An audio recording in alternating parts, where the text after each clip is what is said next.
आज हमने 3 dimensional crystal के अंदर जो है वो देखना है कि कितनी ब्रेविस लैटिसेस पॉसिबल होंगी।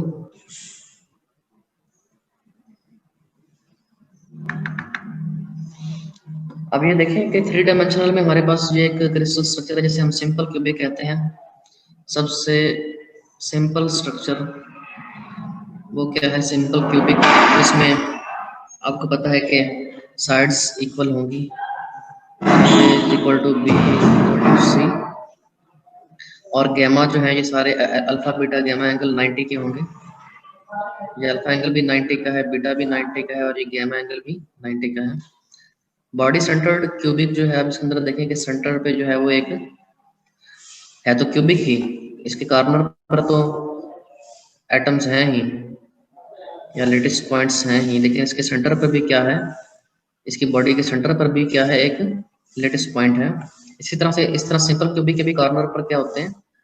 ये एटम्स होते हैं, या जिन्हें हम लेटेस्ट पॉइंट्स बोलते हैं। ये हमारा कहलाएगा बॉडी सेंटर्ड क्यूबिक। अब इसमें देखिए बॉडी सेंटर्ड क्यूबिक में जो चले इसको हम बाद में डिस्कस करते हैं, पहले हम ये देख लेते हैं फेस सेंटर्ड क्यूबिक। इसमें कॉर्नर्स पर भी एटम्स होंगे। ये जितने भी हमारे पास यूनिट सेल हैं इनमें कॉर्नर्स पर तो एटम सबके ही होंगे। तो लेकिन क्या है कि फेस सेंटर्ड का मतलब क्या है कि हर फेस के सेंटर पर भी है। अब इसके टोटल कितनी फेसेस हैं? एक ये लेफ्ट वाली फेस इसके सेंटर पे, एक राइट वाली फेस के सेंटर पे, एक ऊपर वाली जो फेस है उसके सेंटर पे, नीचे वाली फेस, और इस तरह से फ्रंट वाली फेस और ये बैक वाली जो फेस है उसके सेंटर पर भी क्या है? लेटेस्ट पॉइंट है। इसलिए हम इसको कहते हैं face centred cubic. Face centred cubic है ये क्यूबिक। तो लेकिन हर फेस के सेंटर पे इसके क्या है? एक एटम है या लेटेस्ट पॉइंट है। इस वजह से इसको हम फेस सेंटर्ड क्यूबिक कहते हैं। इसको FCC के हम सैंपल से डिनोट करते हैं, FCC।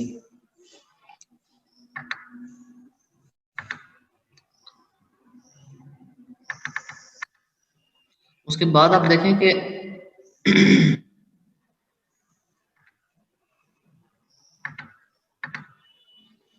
ये आ गई हमारे पास सिंपल टेट्रागोनल।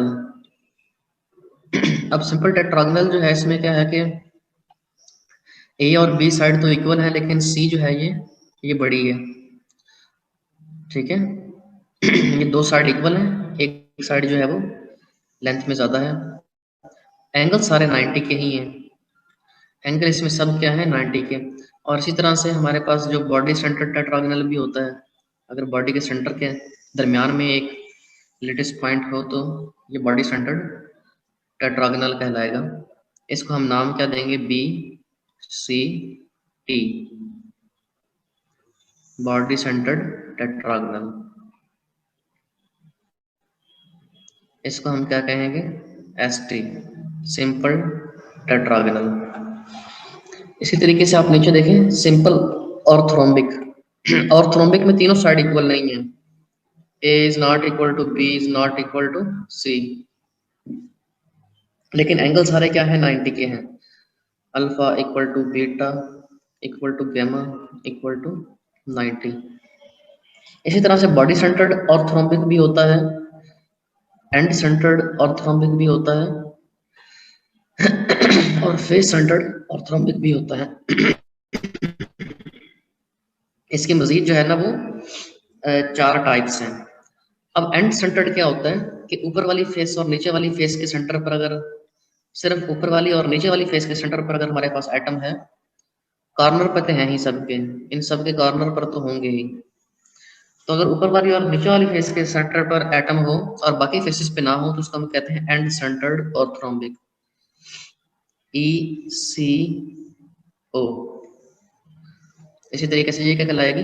इसकी हर फेस पे है, left face, right face, upper face, down face, front face और बैक वाली फेस। तो ये क्या कहलाएगी? Face centred ऑर्थरोम्बिक।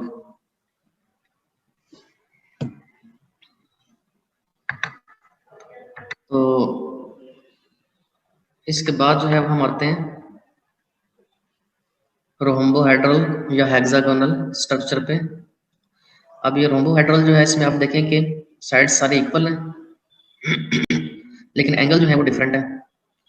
इनमें से कोई एंगल 90 का नहीं है। Alpha equal to beta equal to gamma is not equal to 90। इनमें से कोई भी जो है वो 90 का एंगल नहीं है। और बाकी इनके कॉर्नर पर क्या है, सबके एटम्स मौजूद हैं। तो ये कहलाती है सिंपल और रोम्बोहेड्रल। Simple rhombohedral. अब ये हमारे पास क्या है, सिंपल हेक्सागोनल। हेक्सागोनल स्ट्रक्चर जो है ये बड़ा इंपॉर्टेंट स्ट्रक्चर है। मोस्टली जो है ये क्रिस्टलाइन सॉलिड के अंदर पाया जाता है। इसमें देखें कि एटम्स यहाँ पर भी हैं, यहाँ पर भी हैं, यहाँ पर भी, ये तमाम कॉर्नर्स जितने भी हैं सबके ऊपर क्या है, एटम्स मौजूद हैं। ये शेप कुछ इस तरह से बन रही है, ऊपर वाली जो शेप है ना वो कुछ ऐसी सी बन रही है शेप।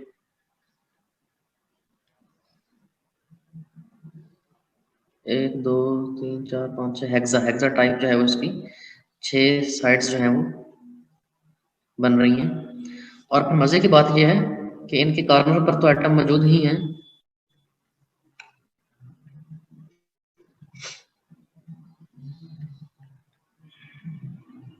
इसके सेंटर पर भी क्या है, एक एटम मौजूद है। फिर इसके इस पूरी की बॉडी के सेंटर में भी 3 एटम जो है वो मौजूद होते हैं। इस स्ट्रक्चर को हम डेप्थली जो है ना वो स्टडी जब करेंगे तो फिर इसको हम देखेंगे कि ये एग्जैक्ट स्ट्रक्चर कैसा है। अब इसमें देखें कि जो इसके एक्सिस हैं, लेट्स सपोज आप एक्सिस जो है वो ये वाले ड्रॉ कर लें। ये हमने एक्सिस इसके मेंशन कर दिए। हर स्ट्रक्चर के अंदर एक्सिस मेंशन करना जरूरी होते हैं। जैसे हमने यहाँ पे ए बी सी मेंशन किए हुए हैं, यहाँ पे ए और बी, और सी एक्सिस क्या होगा, ऊपर की तरफ परपेंडिकुलर होगा। यहाँ पर ए और बी के दरमियान एंगल कितना क्या होता है, 120 का। ये बड़ा इसके अंदर जो है वो पॉइंट आपने ध्यान में रखना है। और इस एंगल को हम क्या कहते हैं, गैमा एंगल कहते हैं। Angle between A and B जो है उसको हम गैमा से रिप्रेजेंट करते हैं। और गैमा कितने का होता है, 120 डिग्री का। लेकिन अगर आप इसके देखें इसकी टोटल 6 साइड्स हैं, तो ये स्ट्रक्चर जो है वो इस तरह का है। तो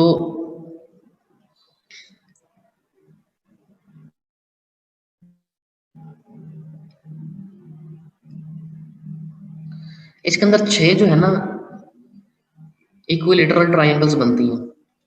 6 इसके अंदर इक्विलेटरल ट्रायंगल्स बनती हैं। और ये एंगल कितने का होता है, मतलब ये एंगल होता है 60 का।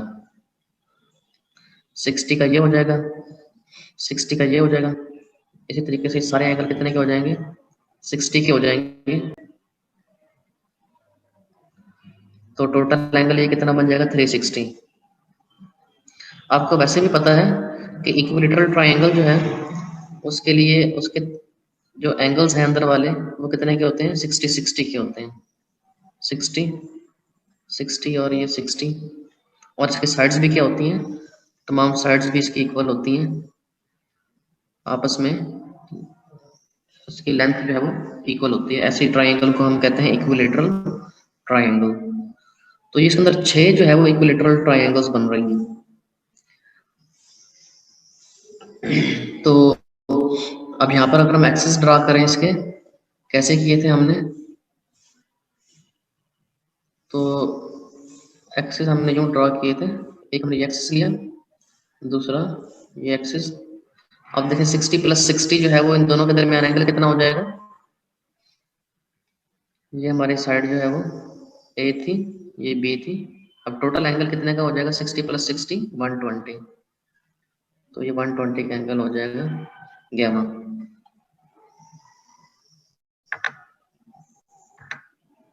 उसके बाद आप ये देखें कि मोनोक्लिनिक।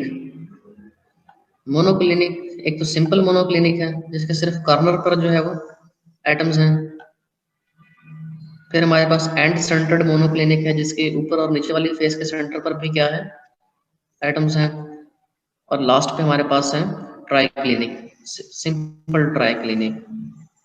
सिंपल का मतलब ये होता है कि सिर्फ कॉर्नर्स पर जो है वो एटम्स मौजूद हैं, लेटेस्ट पॉइंट्स जो सिर्फ कॉर्नर्स पर मौजूद होंगे। तो ये सिंपल ट्राइक्लिनिक स्ट्रक्चर है। अब असल में हम ये देखते हैं कि ट्राइक्लिनिक मोनोक्लिनिक इनमें फर्क क्या है। मोनोक्लिनिक के अंदर हम देख रहे हैं कि एंगल जो है ये 90 के हैं, अल्फा बीटा गैमा। इसी तरीके से इसकी जो मजीद डिटेल है वो दी गई है, हम इसकी इस टेबल के अंदर जो है वो देख लेते हैं डिटेल। अच्छा, मैं जो आपको बता रहा था ना कि 7 टाइप्स की जो है ना वो 3 डायमेंशन के अंदर क्रिस्टल सिस्टम होता है, तो क्रिस्टल सिस्टम वाकई ही जो है वो 7 टाइप का ही होता है। ये सबसे पहले हमारे पास क्या है, क्रिस्टल सिस्टम, और ये कितना है, 7 है। लेकिन जो ब्रेविस लैटिसेस हैं वो कितनी है, 14 बन रही हैं। 14 कैसे, 1 2 3 4 5 6 7 8 9 10 11 12 13 और ये 14। तो ब्रेविस लैटिसेस 14 बनेगी। क्रिस्टल सिस्टम कितने होंगे, वो हमारे पास 7 होंगे 3 डायमेंशनल केस के अंदर। तो सबसे पहला क्या है, क्यूबिक है। अभी आपको समझ आ जाएगा कि क्रिस्टल सिस्टम में और ब्रेविस लैटिस में क्या फर्क है। अब क्यूबिक जो है वो 3 टाइप के हैं आगे मजीद, simple cubic, body centred cubic, face centred cubic. अब जो बॉडी सेंटर्ड क्यूबिक है इसको हम बीसीसी से रिप्रेजेंट करते हैं, BCC, body centred cubic. Body centred cubic वो होता है जिसका मैंने आपको बताया था, जिसकी बॉडी के सेंटर के अंदर भी क्या हो, एटम हो। और अगर हर फेस के सेंटर पे होगा तो एफसीसी, और अगर सिर्फ कॉर्नर पे होंगे तो सिंपल क्यूबिक। तो है तो ये सिर्फ क्यूबिक ही। क्यूबिक की आगे मजीद 3 टाइप्स हैं, वो कौन सी हैं, बॉडी सेंटर्ड और फेस सेंटर्ड, एब्रीविएशन इनकी एफसीसी और बीसीसी। टेट्रागोनल जो है वो, अब इसमें ये देखें कि A B C sides equal हैं, अल्फा बीटा गैमा एंगल 90 के हैं, ये सारी डिटेल इधर गिवन है और इसकी एग्जांपल भी बताई हुई है।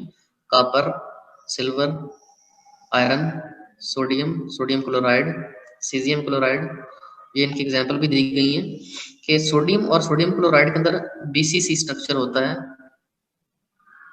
सीजियम क्लोराइड के अंदर एफसीसी स्ट्रक्चर होता है। तो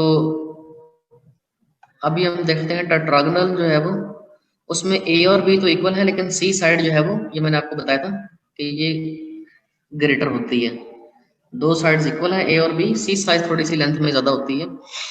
तो ये हमारे पास कहलाती है सिंपल बॉडी सेंटर्ड। 2 तरह की इसकी जो है हमारे पास टाइप्स हैं। एंगल्स में सारे कितने के होते हैं, 90 के।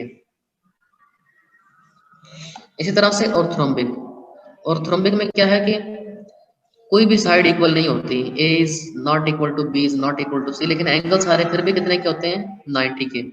इसकी भी क्या है, इसकी 4 टाइप्स हैं, simple orthorhombic, body centred orthorhombic, and centred orthorhombic, face centred orthorhombic. तो ये आपको मैंने डिटेल बता दी है कि एंड सेंटर्ड क्या होता है, फेस सेंटर्ड क्या होता है।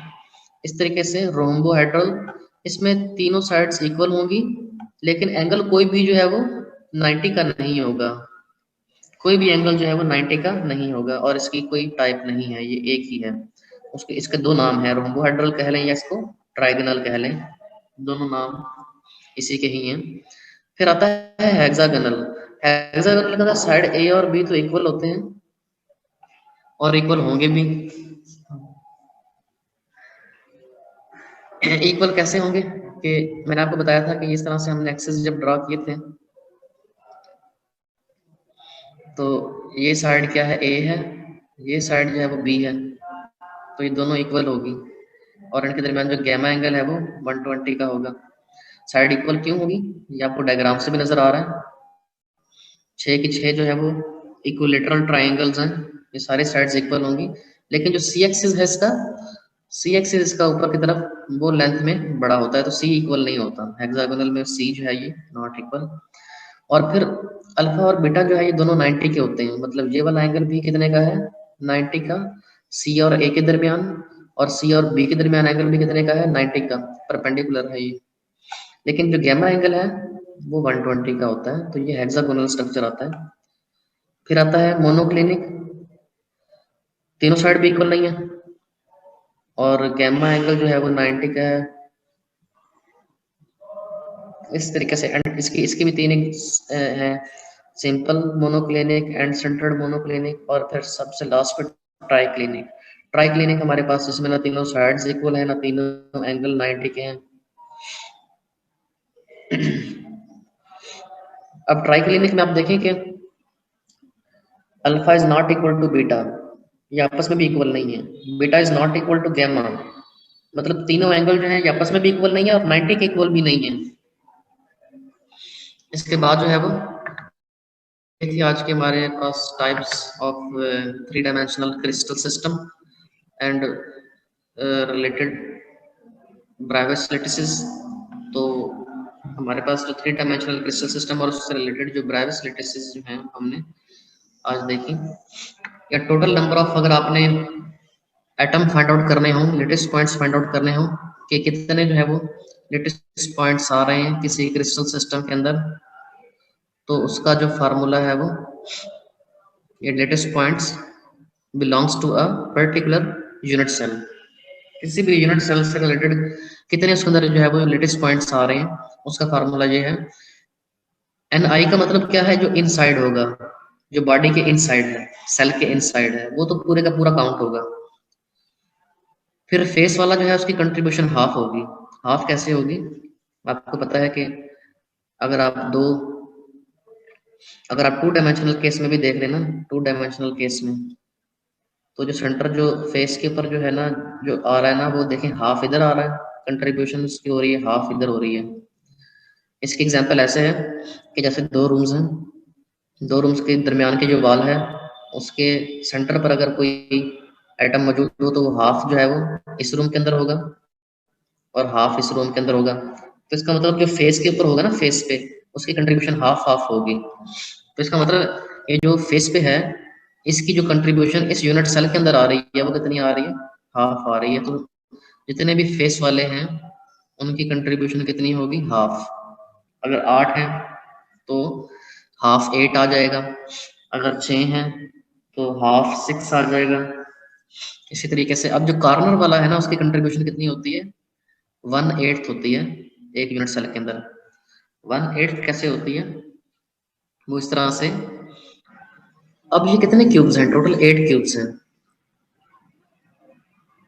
ये फ्रंट वाला, ये इसके बैक वाला, इधर से ये फ्रंट वाला 3, इसके बैक वाला 4, इसी तरह से नीचे फ्रंट वाला 5, बैक वाला 6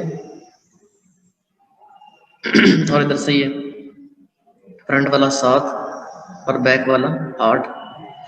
तो टोटल 8 क्यूब्स जो हैं जिनका ये कंबाइन कॉर्नर है। ये जो कॉर्नर है ये क्या है, इन सब 8 का कंबाइन कॉर्नर है।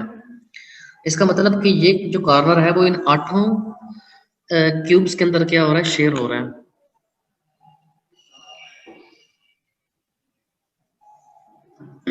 इसका मतलब फिर क्या हुआ कि एक जो क्यूब है उसके उसके अंदर ये इसकी इसकी जो शेयरिंग है वो कितनी होगी, 1/8 हो जाएगी। अब हम कोई एक पर्टिकुलर जो है ना वो देख लेते हैं, यूनिट सेल देख लेते हैं। जैसे कि हम ये वाला जो है ना यूनिट सेल, इसको हम कंसिडर कर लेते हैं।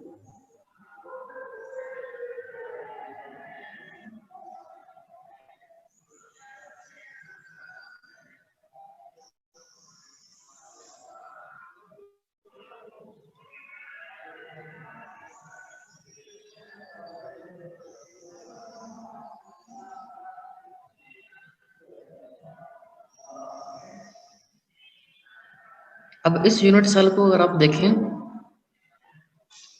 तो इस यूनिट सेल का कॉर्नर जो है वो इस इधर आ रहा है। ये वाला जो एटम है ना ये इसके कॉर्नर पर आ रहा है, ये इस यूनिट सेल के। और ये कॉर्नर वाला जो एटम है ये कितने यूनिट सेल्स के अंदर शेयर हो रहा है,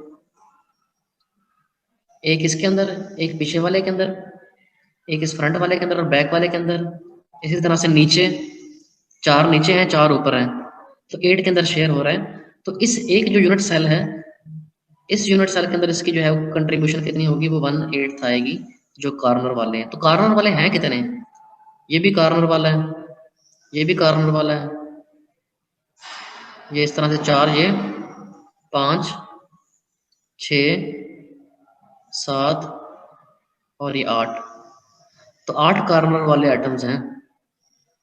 इसका मतलब कि टोटल जो कार्नर वाले एटम जो हैं उनकी कंट्रीब्यूशन 1/8 प्लस 1/8 प्लस 1/8, ये कितने हो गए 4, प्लस 1/8 प्लस 1/8 6 प्लस 1/8 प्लस 1/8, ये आठों की कंट्रीब्यूशन आ गई। 1 2 3 4 5 6 7 और 8, आठों जो कार्नर वाले हैं उनकी कंट्रीब्यूशन आ गई। इसको आप यूं भी लिख सकते हैं 1/8 मल्टीप्लाई बाय 8। तो ये टोटल कितना हो जाएगा, 8 से 8 कैंसिल होके 1 कंट्रीब्यूशन आ जाएगी। कार्नर वाले जो एटम्स हैं इनकी कंट्रीब्यूशन यूनिट सेल के अंदर कितनी आएगी, 1 आएगी। अब देखिए इन्होंने बॉडी के सेंटर पर भी शो किया हुआ है, ये जो येलो कलर से शो किया हुआ है, ग्रीनिश सा कलर जो है ये शो कर रहा है कि बॉडी के सेंटर पर भी क्या है, लेटेस्ट पॉइंट्स हैं, ये वाला। तो अब देखें कि ये वाला जो इस यूनिट सेल के सेंटर पे है, ये तो पूरे का पूरा बॉडी के अंदर है ना, तो इसकी कंट्रीब्यूशन कितनी हो जाएगी, 1 पूरे के पूरे की, क्योंकि जो इनसाइड है उसकी कंप्लीट कंट्रीब्यूशन है। तो ये हमारे पास क्या आ गया, 2 लेटेस्ट पॉइंट्स आ गए। इसका मतलब ये नॉन प्रिमिटिव यूनिट सेल कहलाएगा। अब देखिए आपको इसकी समझ आ जाएगी कि कार्नर वाले जितने भी एटम है ना उनकी कंट्रीब्यूशन कितनी है, 1/8 है, 1/8। अब अगर जितने भी कार्नर पे होंगे उससे आप इसको मल्टीप्लाई कर दें, 8 कार्नर पे है तो ये हो जाएगा 8 इंटू 1/8, ये आ जाएगा, ये वही फार्मूला बन गया जो मैंने आपको बताया था। अगर कार्नर पे 12 है तो यहाँ पे 12 मल्टीप्लाई बाय 1/8। लेकिन फिर अब वो देखना पड़ेगा कि 12 होंगे तो फिर किस तरीके से स्ट्रक्चर बनेगा और शेयरिंग कितनी हो रही होगी यूनिट सेल के अंदर। फेस वाले का तो अंडरस्टूड है कि ये तो हमेशा हाफ ही रहेगा, फेस वाला जो है इसकी कंट्रीब्यूशन हमेशा क्या रहेगी, हाफ रहेगी। और जो इनसाइड है उसकी कंट्रीब्यूशन क्या रहेगी, फुल रहेगी। इन सबको ऐड करेंगे आपके पास टोटल नंबर ऑफ जो लेटेस्ट पॉइंट है इनसाइड द यूनिट सेल वो आ जाएंगे। चलें फिर अब हम देखते हैं कि जो FCC है उसके अंदर कितने जो है ना वो यूनिट सेल होंगे, FCC स्ट्रक्चर के अंदर सॉरी कितने लेटेस्ट पॉइंट्स होंगे।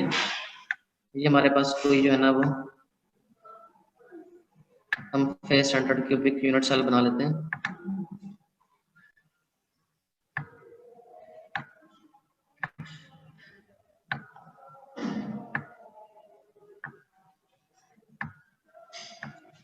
मतलब क्या होगा फिर अगर ये फेस सेंटर्ड है तो इसके कार्नर पर तो एटम भी होंगे,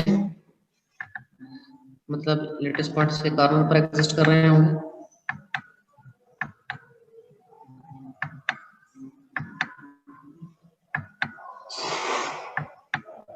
और फिर इसकी फेसेस पे भी होंगे, फेसेस वालों को हम किसी और कलर से शो कर देते हैं। ये साइड वाली फेस, इस साइड वाली फेस, ऊपर वाली फेस के सेंटर पे, नीचे वाली फेस के सेंटर पे, जो फ्रंट वाली फेस है इसके सेंटर पे, जो फ्रंट वाली फेस है इसके सेंटर पे हम किसी और कलर से शो कर देते हैं। ये फ्रंट वाली फेस और ये बैक वाली फेस के सेंटर पे। अब आप ये देखें कि इनसाइड कोई नहीं है, कोई भी जो एटम है वो कंप्लीट बॉडी के सेंटर पे नहीं है, इसका मतलब ये तो कैंसिल हो गया।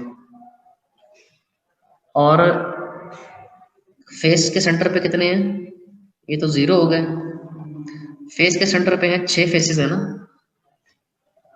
साइड वाली 2, 2 ऊपर नीचे वाली और 2 फ्रंट बैक वाली, 2 4 6, 6 हो गई। तो और 6 एटम्स हैं फेसेस पे, तो 6 मल्टी डिवाइडेड बाय हाफ। तो प्लस जो है कार्नर वाले कितने हैं, कार्नर वाले 8 हैं, 1 2 3 4 5 6 7 एंड 8 जो ब्लैक कलर से शो किए गए हैं। तो 8 डिवाइडेड बाय 8 आ जाएगा। तो देखते हैं हम कितने बनते हैं, 2 3 जा 6 प्लस 8 8 जा 1, तो ये हमारे पास बने 4। तो 4 जो है हमारे पास एटम्स आ रहे हैं इन BCC unit cell, BCC unit cell के अंदर, sorry FCC। FCC unit cell के अंदर 4 जो है वो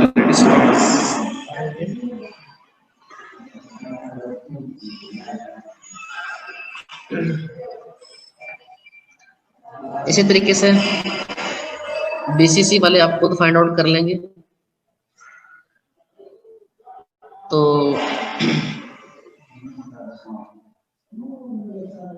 सिंपल क्यूबिक के अंदर कितने होंगे? सिंपल क्यूबिक में सिर्फ कार्नर वाले होते हैं, ना फेस के सेंटर पे होता है ना बॉडी के सेंटर पे। तो वो 8 होते हैं, 8 डिवाइडेड बाय 8, ये भी 0, ये भी 0, तो ये 1 आ जाएगा। इसका मतलब जो सिंपल क्यूबिक स्ट्रक्चर है वो क्या है? प्रिमिटिव यूनिट सेल है। सिंपल क्यूबिक क्या है? Primitive unit cell.